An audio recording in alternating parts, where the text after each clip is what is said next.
The blessing covenant குறித்து உனக்கு தெளிவு இருக்க இருக்க இருக்க throne room access வந்து உன் ஹார்ட் வந்து ஈஸியா ஆக்சஸ் பண்ணும்.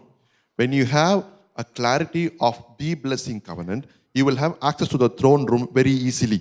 நீ இப்ப சில மேட்டர்லாம் வந்து இதெல்லாம் நமக்கு நடக்குமா நடக்காதா, இதெல்லாம் நமக்கு செய்வாரா செய்ய மாட்டாரான்றது எனக்கு செய்யலாம் யாருக்குப்பா செய்வாரு, அந்த கான்ஃபிடன்ஸ் எப்போ வரும்னா உனக்கு the blessing covenantல என்ன வேணும்?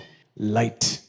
Currently you are wondering whether God will do this for me or not, but when you know the blessing covenant very well, if you have clarity about it, you will be like, oh, if not for me, for whom else God will do it, and you will have access to the throne room.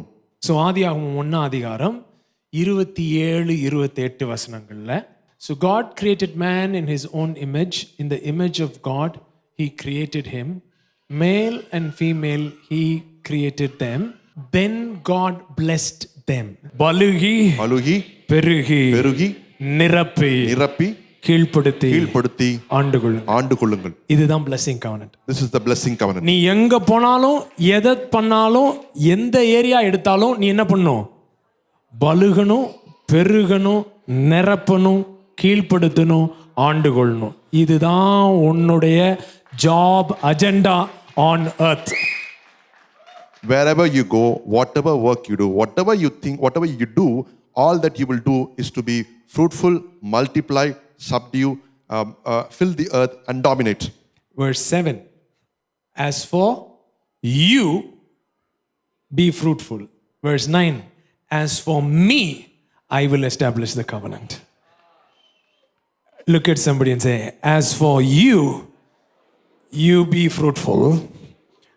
As for him, he will establish the blessing covenant. உன்னை பொறுத்த வரைக்கும் நீ பழுகி பெருகு, என்ன பொறுத்த வரைக்கும் நான் உடன்படிக்கையை நிலைநிறுத்துவேன் என்று சொல்றார். And then it says, as for me, I establish my covenant with you and with your descendants after you. Come on, say with you and with your descendants. Because covenant is never single generation.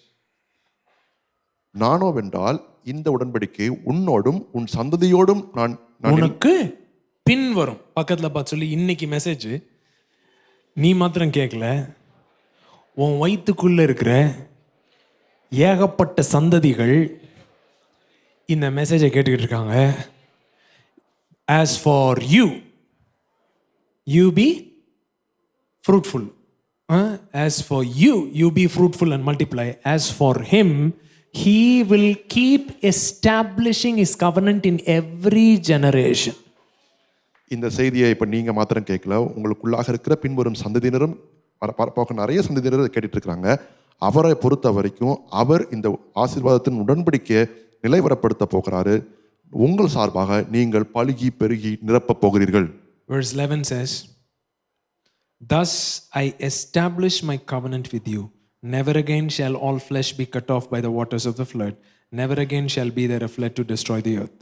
மாம்சமானவைகள் எல்லாம் ஜலப்பிரளயத்தினால் சங்கரிக்கப்படுவதில்லை என்றும் பூமியை அழிக்க இனி ஜலப்பிரளயம் உண்டாவதில்லை என்றும் உங்களோட என் உடன்படிக்கையை ஏற்படுத்துகிறேன் என்றார். Then he sets a covenant. Then sets a rainbow. அதற்கு ஆதாரமாக, அதற்கு அடையாளமாக ஒரு வானவில்லை உண்டு பண்றாரு. Verse 16. 16ஆம் வசனம். The rainbow shall be in the cloud, and I will look on it to remember the everlasting covenant between God and every living creature of all flesh that is on the earth. And God said to Noah, this is the sign of the covenant which I have established between me and all the flesh. So every time there is a rainbow that is happening at any part of the earth, God is telling people, I am a God who establishes covenant in every generation. அந்த will மேகத்தில் தோன்றும் போது தேவனுக்கும் பூமியில் உள்ள சகலவித மாம்ச ஜீவன்களுக்கும் உண்டான நித்திய உடன்படிக்கையை நான் நினைவு கூறும்படி அதை நோக்கி பார்ப்பேன். இது எனக்கும் பூமியின் மேலுள்ள மாம்சமான யாவுக்கும் நான் ஏற்படுத்தின உடன்படிக்கையின் அடையாளம் என்று நோவாவோடே சொன்னார். ஸோ எங்கெல்லாம் வானவில் தோன்றுதோ பூமியில தேவன் நம்முடைய உடன்படிக்கையை நிலைவரப்படுத்தினார் அப்படின்றதற்கு அடையாளமாக இந்த காரியத்தை சொல்லிட்டே வராரு. எப்படி வழி விலகி போனாலும் ஆண்டவர் உடன்படிக்கையின் தேவன் நிரூபிக்கிறதுக்காக அப்படி ரொம்ப எக்ஸ்ட்ரீம்ல போய் அவன் நிறைய வேலை பார்க்க போயிட்டான். இவனுங்க வந்து வேலையே என்னதான் வேற காட்ஸை உண்டாக்குறதான்ற மாதிரி இருக்கிற ஃபேமிலிகிட்ட போய் ஒருத்தன்ட்ட பேசுறாரு, ஏப்பா நீ வெளியே வா, நான் உன்னை கூப்பிடுறேன், ஏன் என்னன்னா நான் உன்னோட திரும்ப உடன்படிக்கை பண்ண விரும்புறேன்றாரு. அவன் பேரு தான் என்னது? Abraham. So many people have gone into so many other works and they have gone astray. But this person has gone so far astray because he's gone into an idol manufacturing company. And in his family, God is going and calling a man called Abraham and he's saying to him, I am going to establish a covenant with you. சொல்றாரு, நீ வந்து அந்த ரெண்டாவது வருஷம் 12:2-3 வாயை திறந்து அவன்கிட்ட சொல்ற காரியம் என்ன? நான் உன்னை பெரிய ஜாதியாக்கி பலிகி என்னது? பிளெஸிங் கவனன்ட் என்னது? பலிகி பெருகி நிரப்பி கீழ்ப்படுத்தி ஆண்டு கொள்ளுங்கள். இவர்கிட்ட என்ன பேசுறாரு? நான் உன்னை பெரிய ஜாதியாக்கி உன்னை ஆசீர்வதித்து உன் பேரை பெருமைப்படுத்துவேன், நீ ஆசீர்வாதமாய் இருப்பாய். I will make you a great nation, I will bless you and make your name great and you shall be a blessing. அடுத்த வசனம், நான் உன்னை ஆசீர்வதிக்கிறவங்கள ஆசீர்வதிப்பேன், உன்னை சபிக்கிறவங்கள சபிப்பேன், பூமியில் உள்ள வம்சங்கள் எல்லாம் உனக்குள் ஆசீர்வதிக்கப்படும் என்றார். I will bless those who bless you and I will curse him who curses you and in you all the families of the earth shall be blessed. அஞ்சாவது வசனம் 13:5 வசிங்க. ஆபிரகாமோட வந்த லோத்துக்கு ஆடு மாடுகளும் கூடாரங்களும் இருந்தன. அவர்கள் ஒருமித்து குடியிருக்க அந்த பூமி அவர்களை தாங்க கூடாது இருந்தது. அவர்களுடைய ஆஸ்தி மிகுதியா இருந்தபடியால் அவர்கள் ஒருமித்து வாசம் பண்ண. பக்கத்துல பார்த்து சொல்லு, த பிளெஸிங் கவனன்ட்ல நீ இருக்கும் பொழுது உனக்கு தெரிஞ்சோ தெரியாமையோ உன் கூட டச்ல இருக்கிற எதுவா இருந்தாலும் அது எதுக்கடியில் வந்துருது? Lot also who went with Abraham had flocks and herds and tents. Now the land was not able to support them that they might dwell together, for their possessions were so great. The possessions were so great they could not dwell together. The earth could not bear two fellows operating in the blessing. ரெண்டு பேர் ஆசீர்வாதத்துல operate பண்றத இந்த முழு பூமி தாங்க கூடாம இருந்துச்சு. 16வது வசனத்துல ஆண்டவர் பேசுறார். In verse 16 God is talking. லோத்து பிரிஞ்சு போன பிறகு ஆபிரகாமுடைய எமோஷன் எப்படி இருந்திருக்கும்? ஆண்டவர் வந்து சொல்றாரு, அவன் எந்த பக்கம் போயிருக்கான்?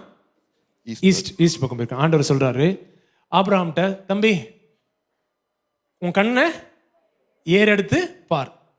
இவன் வந்து லோத்துட்ட சொன்ன மேட்டர் இப்ப ஆண்டவர் ஆபிரகாம்கிட்ட சொல்றாரு, எப்பா நீ கண்ணை ஏறெடுத்து பாரு, நீ இருக்கிற இடத்திலிருந்து வடக்கேயும் தெற்கேயும் கிழக்கேயும் மேற்கு. தலைவர் எங்கிட்டு போயிருக்காரு? கிழக்கு போயிருக்காரு. இவர் சொல்றாரு, நீ எந்த சைடு பாரு, அதை தரேன்னு சொல்லல, நீ எந்த சைடு பாரு, அந்த சைடுல இருந்து வடக்கு கிழக்கு தெற்கு மேற்கு எல்லா பக்கமும் நான் உனக்கு தரேன். Now Lot has gone to the eastward side, but God is making, whatever Abraham told to Lot, now God is telling to Abraham, saying in verse 16, and I will make your descendants as the dust of the earth. Lift up your eyes now and look from the place where you are. Northward, southward, eastward, westward. பக்கத்துல பார்த்து சொல்லு, உன்கிட்ட சண்டை போட்டு போனாலும், even if he fights with you, நீ blessing covenantல operate பண்ணும்போது, when you operate in the blessing covenant, நீ தான் அவனுடைய protection. You are his protection. You're dealing with the God who establishes covenant. உடன்படிக்கைகளை நிலைநிறுத்துகிற தேவனோடு நீங்க பிரயாணப்பட்டு இருக்கீங்கன்றதை நீங்க அறிஞ்சுக்கணும். அடுத்த அதிகாரம் 14ஆம் அதிகாரம் 14th chapter. லோட்டை குண்டு கட்ட தூக்கிட்டு போயிடறானுங்க ஒரு ராஜா சண்டையில. A king takes Lot in a fight. Kings ஆர்மியோட வந்து லோட்டை கொண்டு போயிட்டாங்க. ராஜாக்கள் the kings they come with an army and they take away Lot. ஆபிரகாமுக்கு தெரிஞ்ச உடனே, when Abraham came to know about this, ஆடு மேய்க்கிறவங்கள கூட்டி போறான். he is taking shepherds to go and war with them. யாரோட சண்டை போட? ராஜாவோட சண்டை போட யாரை கூட்டி போறான்? தான் வேலைக்காரங்க ஆடு மேய்க்கிறவங்களோ வேலைக்காரங்களும் கூட்டு போகிறான். பக்கத்தில் சொல்லு, த பிளெஸ்ஸிங் கவனன்ட்ல இருந்தேன்னா ஆடு மேய்க்கிற குச்சி AK-47 மாதிரி வேலை செய்யும். To fight with the king and his armies, Abraham is collecting soldiers who use a stick to shepherd the sheep. So when you know the power of the blessing covenant, you know your sticks can function like AK-47. போய் ஃபுல்லாத்தையும் restore பண்ணி வந்து எல்லாம் கொடுத்துட்றாரு. Now he's going, capturing all those things and he's restoring and giving it back to Lot. 18 உன்னதமான தேவனுடைய ஆசாரியனா இருந்த சாலேமின் ராஜாவாகிய மெல்கிசேதேக்கு அப்பமும் திராட்சரசமும் கொண்டு வந்து, அதான் கவனன்ட், அப்பமும் திராட்சரசமும் கொண்டு வந்து ஆபிரகாமை ஆசீர்வதித்து வானத்தையும் பூமியும் உடையவராகிய உன்னதமான தேவனுடைய ஆசீர்வாதம் ஆபிரகாமுக்கு உண்டாவதாக, உன் சத்துருக்களை உன் கையில் ஒப்பு கொடுத்த உன்னதமான தேவனுக்கு ஸ்தோத்திரம் என்று சொன்னான். இவனுக்கு ஆபிரகாம் எல்லாவற்றிலும் தசமபாகம் கொடுத்தான். Then Melchizedek, king of Salem, brought out bread and wine. He was the priest of God Most High, and he blessed him and said, Blessed be Abraham of God Most High, possessor of heaven and earth, and blessed be God Most High, who has delivered your enemies into your hand, and he gave him a tithe of all. அப்புறம் 15 திரும்ப ஆண்டவர் வந்து அவனை ஆசீர்வதிக்கிறார். 15ஆம் அதிகாரத்தில் In chapter 15, he's again blessing him. 17வது வசனம் என்ன சொல்றாங்கன்னா, நீ இந்த செமி கான்ஷியஸ் ஸ்டேட்ல இருக்கும் பொழுது என்ன பேசப்படுதோ அது எங்க போய் உட்காருது, உன் சப்கான்ஷியஸ்ல போய் உட்காருது அப்படின்றாங்க. Now people are saying, you know, when you're in a semi-conscious state, whatever is spoken just goes and sticks in your subconscious memory. ஆண்டவர் ஆபிரகாம் அப்படி ஒரு செமி கான்ஷியஸ் ஸ்டேட்டுக்கு கொண்டு போய் God is putting Abraham into a semi-conscious state. 17ஆம் வசனம், சூரியன் அஸ்தமித்து காரில் உண்டான பின்பு இதோ புகைகிற சூளையும் அந்த துண்டங்களின் நடுவே கடந்து போகிற கவனன்ட் எடுத்து வச்சுட்டான், எல்லாம் கட் பண்ணிலாம் வச்சுட்டான். வச்சுட்டு இப்போ இவர் கிராஸ் பண்ணணும். இவர் கிராஸ் பண்ணணும்னு நினைக்கிற நேரத்தில் தூங்க வச்சுட்டாரு ஆபிரகாம. நீ ஒன்றும் பண்ண வேணாம், பக்கத்தில் பார்த்து சொல்லு, நீ கிராஸ் பண்ணுறேன்ட்டு என்ன பண்ண வேணாம், எதுவும் பண்ண வேணாம், நீ என்ன பண்ணால் போதும், தூங்கினா போதும்ன்ட்டு தூங்க வச்சு ஆண்டவர் வந்து என்ன பண்ணுறாரு, கிராஸ் பண்ணுறாரு. அந்நாளிலே கர்த்தர் ஆபிரகாமோடு உடன்படிக்கை பண்ணி எகிப்தின் நதி துவங்கி ஐப்பிராத்து நதி என்னும் பெரிய நதி, இவன் இருந்த இடத்துல இருந்து ஏதேனுடைய பார்டர் வரைக்கும் கொண்டு போயிட்டாரு. எப்பா எல்லாம் உனக்கு தான் அப்படின்றாரு. Abraham made everything that is required for the covenant, and he's waiting for God to pass by. And at that moment, God is making him, putting him into a semi-conscious state. And in verse 18, he's saying, On the same day, the Lord made a covenant with Abraham, saying, To your descendants I have given this land, from the river of Egypt to the great river, the river Euphrates. இவ்வளோ பண்ண பிறகும் 16ஆம் அதிகாரத்தில் தலைவர் வந்து இஸ்மாயிலை உண்டாக்குறார். Now, even after doing all this, he showed his work and Ishmael came out. பக்கத்தில் பார்த்து சொல்லு, உன்னால முடிஞ்சதை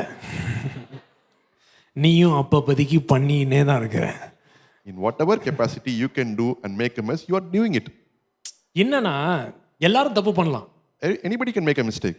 ஆனால் the blessing covenantல நீ இருக்கும் பொழுது உன் தப்புக்கு மேலேயும் அது வந்துடுது. அந்த பிளெஸ்ஸிங்கே அவனும் பெருகினே இருக்கான் சைடில். In the blessing covenant, when you make a mess, the blessing comes upon him as well, and he also keeps increasing and multiplying.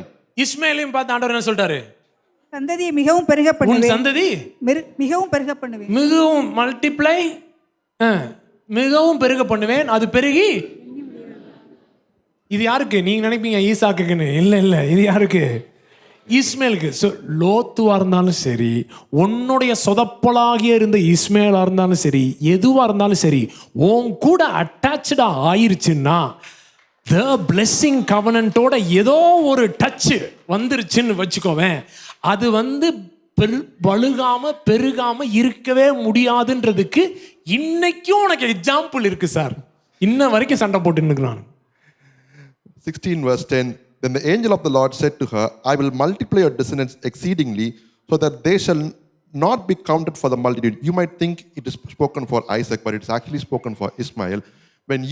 When anybody gets in touch with the blessing covenant, no matter who it is even if it's because of your chaos or your mistake that you're making, they shall be blessed and they shall be fruitful and they shall multiply. And you have the proof right before your eyes even till this day, and they're fighting with each other. When Abraham was 99 years old, the Lord appeared to Abraham and said to him, I am Almighty God. Walk before me. Come on, everyone read together. I am Almighty God. Walk before me and be blameless. And I will make my covenant between me and you and will multiply you exceedingly. Then Abraham fell on his face and God talked with him saying, as for me, did you see that? As for me, behold, my covenant is with you, and you shall be a father of many nations. Come to verse 7. And I, come on everyone, and I will establish my covenant between me and you and your descendants after you in their generations for an everlasting covenant to be God to you and to your descendants after you.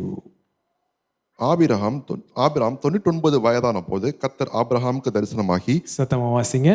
நான் சர்வ வல்லமையுள்ள தேவன், நீ எனக்கு முன்பாக நடந்து கொண்டு உத்தமனாயிரு. நான் உனக்கும் எனக்கும் நடுவாக என் உடன்படிக்கை ஏற்படுத்தி உன்னை மிகவும் திரளாய் பெருக பண்ணுவேன் என்றார். அப்பொழுது ஆபிரகாம் முகங்குப்புற விழுந்து வணங்கினான். தேவன் அவனோடு பேசி, நான் உன்னோடே பண்ணுகிற என் உடன்படிக்கை என்னவென்றால், நீ திரளான ஜாதிகளுக்கு தகப்பனாவாய். இனி உன் பேர் ஆபிரகாம் எனப்படாமல் உன்னை திரளான ஜாதிகளுக்கு தகப்பனாக ஏற்படுத்தினபடியால் உன் பேர் ஆபிரகாம் எனப்படும். 7வது வசனம். உனக்கும் உனக்கு பின்வரும் உன் சந்ததிக்கும், உனக்கும் உனக்கு பின்வரும் உன் சந்ததிக்கும் நான் தேவனாயிருக்கும்படி எனக்கும் உனக்கும் உனக்கு பின் தலைமுறை தலைமுறையாக வரும் உன் சந்ததிக்கும் நடுவே என் உடன்படிக்கையை நித்திய உடன்படிக்கையாக ஸ்தாபிப்பேன். I will establish my covenant with you and your descendants in their generation. God will keep establishing the blessing covenant in the seed of Abraham in every generation. He will track the seed of Abraham and keep establishing his blessing covenant with them in every generation. ஆபிரகாமுடைய with ஒரு தலைமுறையில் யாருன்றதை பார்த்து ஒவ்வொரு தலைமுறையிலையும் அந்த ஆபிரகாமின் வித்தை எடுத்து அவர்களை ஆண்டவர் தொடர்ந்து ஆசீர்வதிச்சுட்டு அந்த உடன்படிக்கையை நிலைவரப்படுத்திட்டே இருப்பார். You're not getting what I'm saying? In every generation, ஒவ்வொரு தலைமுறையிலையும் God is bound to track the seed of Abraham. தேவன் ஆபிரகாமின் வித்தை பின்தொடர்ந்து பிடிக்க வேண்டிய அவசியம் இருக்கிறது. No matter where they are, in what situation they get themselves into, he is supposed to keep tracking the seed of Abraham and keep establishing his covenant in their generation. அவங்க எப்படி இருந்தாலும் எந்த நிலைமையில் இருந்தாலும் சரி, தேவன் அவர்கள் யார் என்பதை கண்டறிந்து அவர்களை கண்டறிந்த பின்பு அவர்களை ஆசீர்வதித்து தன்னுடைய உடன்படிக்கையை அவர்களோட நிலைவரப்படுத்த வேண்டியது அவருடைய கடமையா இருக்கிறது. இதெல்லாம் எப்ப ஆண்டவர் சொல்றாரு? எத்தனாவது வயசுல? 99ல. When he is 99 years old, God is speaking all these to him. சொல்றாரு சாராய் வந்து சாராள்னு கூப்பிடப்படுவா அப்படிலாம் சொல்றாரு. Sarai will be called Sarah. அவளுக்கு அவன் மூலமா ஒரு குமாரனை தருவேன் அப்படின்னு சொல்றாரு. Through her I will give a son. உடனே 17வது வசனத்துல அப்பொழுது ஆபிரகாம் முகங்குப்புற விழுந்து நகைத்து 100 வயதானவனுக்கு பிள்ளை பிறக்குமோ? 90 வயதான சாராள் பிள்ளை பெறுவாளோ என்று தன் இருதயத்திலே பாஸ்டர் எப்படி இருக்குது? ஆண்டவரே நீங்க பேசுறதுக்கு நான் ஆமென்னு சொல்றேன் அப்பா அப்படின்ற மாதிரி இருக்குது. ஹார்ட் என்ன பண்ணிக்குது? 99 வயசுல அப்படின்னு இருதயம் இருக்கு. Verse 17, then Abraham fell on his face and laughed and said in his heart, shall a child be born to a man who is 100 years old, and shall Sarah, who is 90 years old, bear a child? So his position towards God is in submission, but his heart is asking questions in doubt. இவனுக்கு நம்பிக்கை இல்லை. He doesn't believe now. 99 வயசாகி போச்சு. 99 years old.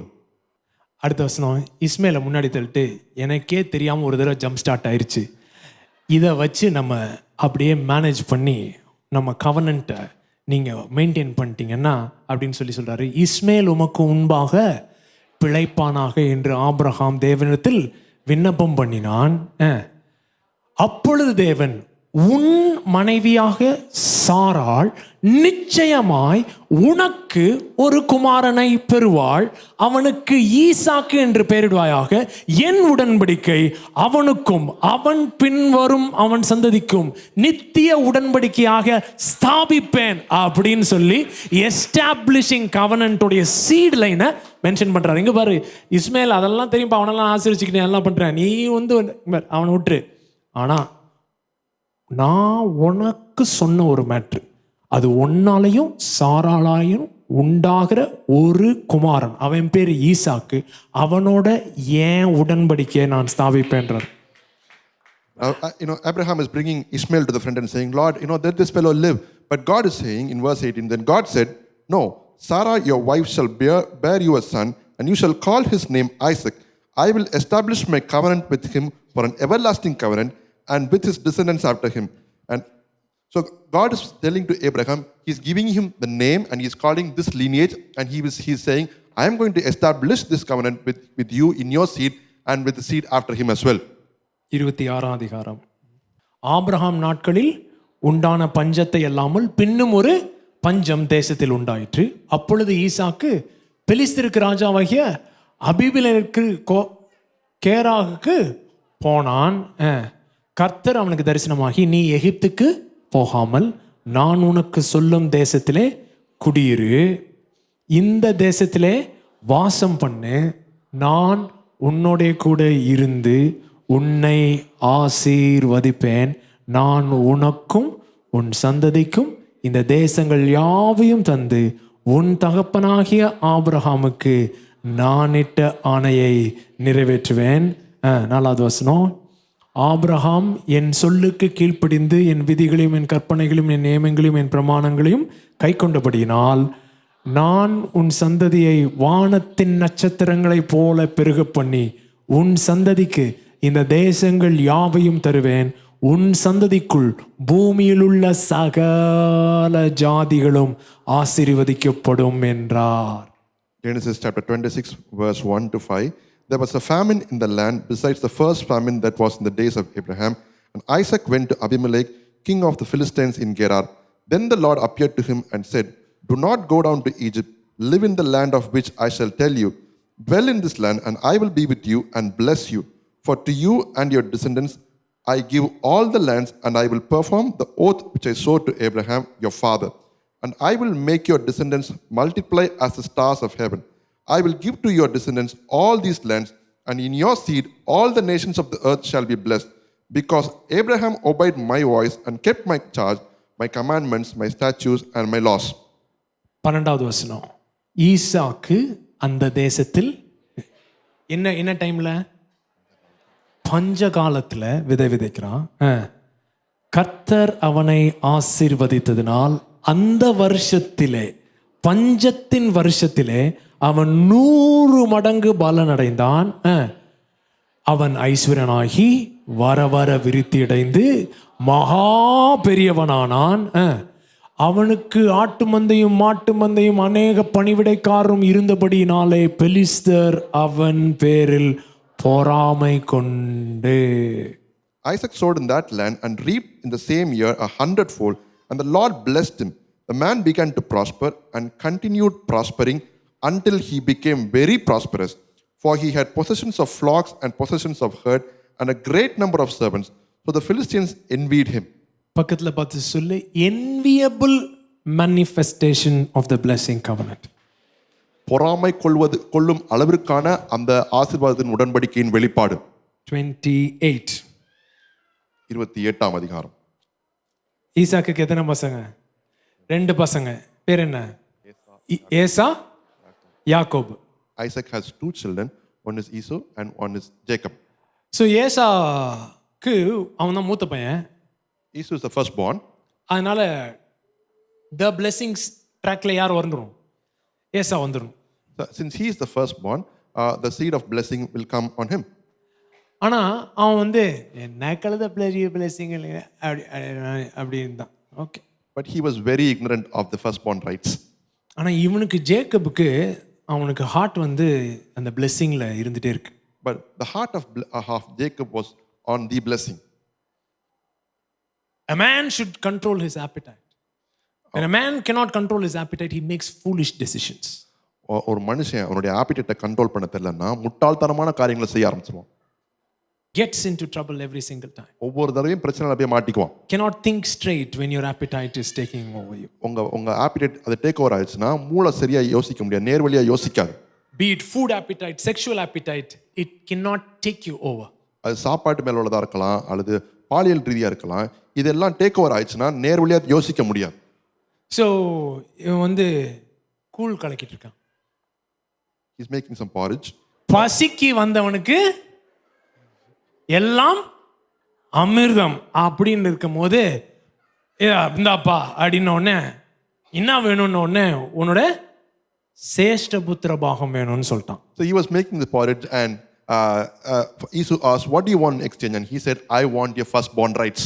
So டெக்னிக்கலா யாக்கோபு யாரை ஏமாத்தல? ஏசாவை ஏமாத்தல. ஈசாக்க தான் ஏமாத்தினான ஒழிய ஏசாவை ஏமாத்தல. Technically, Jacob did not fool Esau. He fooled only his dad Isaac. Deal பேசி கொடுத்துட்டான். இந்தா உன் பர்த்ரேட்டை கொடுத்துரு, பர்த்ரேட்டா மண்ணா கிடையாது எடுத்துக்கோ அப்படின்ட்டான். It was a proper deal exchange and he said, give me your birthright and I'll give you a porridge. உடனே போத்திட்டு வந்துட்டு ஐசக்கிட்ட வந்து நிற்கிறான். Now he's all clothed in Esau's skin and he's coming near Isaac. மூந்துகிந்து பார்த்துட்டு சொல்றான், வானத்தின் பனியும் பூமியின் கொழுமையும் உனக்கு உண்டாயிருப்பதாக, உன் பிரதர்ஸ் எல்லாம் உன்னை சேவிப்பாங்க அப்படின்ட்டான். The dew of the heaven and the fat of the earth shall be yours and all your brothers shall serve you. ரெண்டு லைன் தான். தேங்க்யூ சார் அப்படின்ட்டு வெளியே போயிடுறான். Only 2 lines of blessing, he receives it and he goes out. சொல்லி முடிச்ச உடனே ஏசா உள்ள வரான். And as he moves out, Esau comes in. வந்துட்டு அப்பா என்ன ஆசீர்வதிங்க, மூத்த பையன் வந்திருக்கேன், ஏசா வந்திருக்கேன் அப்படின்னு. ஏசாவா இப்பதானப்பா ஆசீர்வதிச்சேன் அப்படின்னு ஒன்னு ஜிவ்னு ஏறிடுச்சு. Now so he's coming in and say, Father, I'm your firstborn, come bless me. And he's like, now only I blessed the firstborn. And when he got to know that, he was very angry. அந்த சீனை போய் வாசி பார்த்தீங்கன்னா அழுகிறான் ஏசா அப்படியே பயங்கரமா. எனக்கு ஒரு ஆசீர்வாதம் வைக்கலையா, ஒன்னு கூட எனக்கு வைக்கலையா அப்படின்னு உடனே ஈசாக்கு இப்படி எதுவுமே இல்லப்பா எல்லாத்தையும் கொடுத்துட்டேன். 2 லைன் தான் பேசினான். Esau is crying very profusely and he's asking, have you given all those to him? Do you not have at least one blessing for me? And Isaac is like, no, I have given everything. All that he has spoken is 2 sentences. வீட்ல இருக்க document எடுத்து கொடுத்தாரா? Did he give the document in the house? No. எதுவுமே கொடுக்கல. He did not give any document. என்னதான் கொடுத்தாரு? Word. He gave his word. Spoken blessing. பேசப்படும் ஆசீர்வாதம். Spoken blessing அப்படியே ட்ராக் ஆகிட்டே வருது பாரு. பேசப்படும் ஆசீர்வாதம் சந்ததியா வந்துகிட்டே இருக்குது. The blessing of a father is greater than the ancient mountains. ஒரு பிதாவினுடைய ஆசீர்வாதம் பூர்வமான மலைகளை காட்டிலும் உயரமானது. 28:3 சர்வ வல்லமையுள்ள தேவன் உன்னை ஆசீர்வதித்து. இப்போ வந்து ஈசாக்குக்கு தெரியும் யாரை தான் ஆசீர்வதிக்கிறாருன்னு, யாக்கோபை தான் ஆசீர்வதிக்கிறாருன்னு தெரியும். Now Isaac knows he is blessing Jacob. ஆனா எப்படி என்ன வார்த்தை சொல்லி ஆசீர்வதிக்கிறார் பாருங்க. Look at the choice. ஆசீர்வதித்து நீ பல ஜனக்கூட்டமாகும்படி உன்னை பலுகவும் பெருகவும் பண்ணி தேவன், புரியுதா, தேவன் ஆபிரகாமுக்கு கொடுத்ததும் நீ பரதேசியாய் தங்குகிறதுமான தேசத்தை நீ சுதந்திரித்துக் கொள்ளும்படி ஆபிரகாமுக்கு அருளிய தி பிளெஸ்ஸிங்க உனக்கும் உன் சந்ததிக்கும் அருளுவாராக என்று சொல்லி இங்கே தான் எஸ்டாப்ளிஷ் பண்றான். Actually Verse 3 and 4, may God Almighty bless you and make you fruitful and multiply you, that you may be an assembly of peoples, and give you the blessing of Abraham to you and your descendants with you. Give you the blessing of Abraham. This is where he's establishing the covenant. நான் அதை birth ரைட்டை உனக்கு கொடுத்துட்டேன் அப்படின்னா இந்த seed ட்ராக்கை யார்கிட்ட தான் கொடுக்கணும்? உன்கிட்ட தான் கொடுக்கணும். நான் மிஸ் பண்ணிட்டேன்னு சொல்ல முடியாது. சீட் ட்ராக்கை இப்போ மாற்ற முடியாது. நான் உனக்கு கொடுத்துட்டேன், நீ வா, நான் கான்ஷியஸாகவே உன்னை ஆசீர்வதிக்கிறேன். ஆபிரகாமுடைய தி பிளெஸிங் கவனன்ட்டு உன் மூலமாக தான் track ஆகும்ட்டார். So you have got the birthright and you have got the blessing, but now I have to bless you consciously to keep the track record of this seed. And now he calls him and he blesses him with the blessing of Abraham. ஏமாத்திட்டோன்ற guilt, He is feeling very guilty that he has, fooled his people. அண்ணன் கொன்றுவான்ற மரண பயம், He's scared to death that his brother will kill him. கில்ட்டும் பயத்தோடையும் ஓடிக்கிட்டு இருக்கான். With guilt and fear, he's running all the way. ஓடும் பொழுது டயர்டாகி தூங்குறான். While he's going, he's getting tired and he's sleeping. ஒரு கல்லை இழுத்து வச்சு தூங்குறான். He's taking up a stone and he's sleeping there. Encounter, An encounter happens there. வானம் திறக்குது, லேடரில் ஏஞ்சல்ஸ் மேலேயும் கீழே இறங்குறாங்க. Heavens open and the angels ascend and descend from there. ஆண்டவர் அப்பியர் ஆறாரு. God appears to him. அப்பியரா என்ன சொல்றாரு? 13ஆம் வசனம். அதற்கு மேலாக கர்த்தர் நின்று, நான் உன் தகப்பனாகிய, டேய் ஏண்டா இப்படி போய் சொன்ன, டேய் ஏண்டா இப்படி இருக்க, ஏண்டா இப்படி முள்ள மாதிரி, நான் உன் தகப்பனாகிய ஆபிரகாமின் தேவனும் ஈசாக்கின் தேவனுமாகிய கர்த்தர், நீ படுத்திருக்கிற பூமியை உனக்கும். அவங்க அப்பா அந்த அதிகாரத்தில் என்ன சொல்லி அனுப்பினாரு?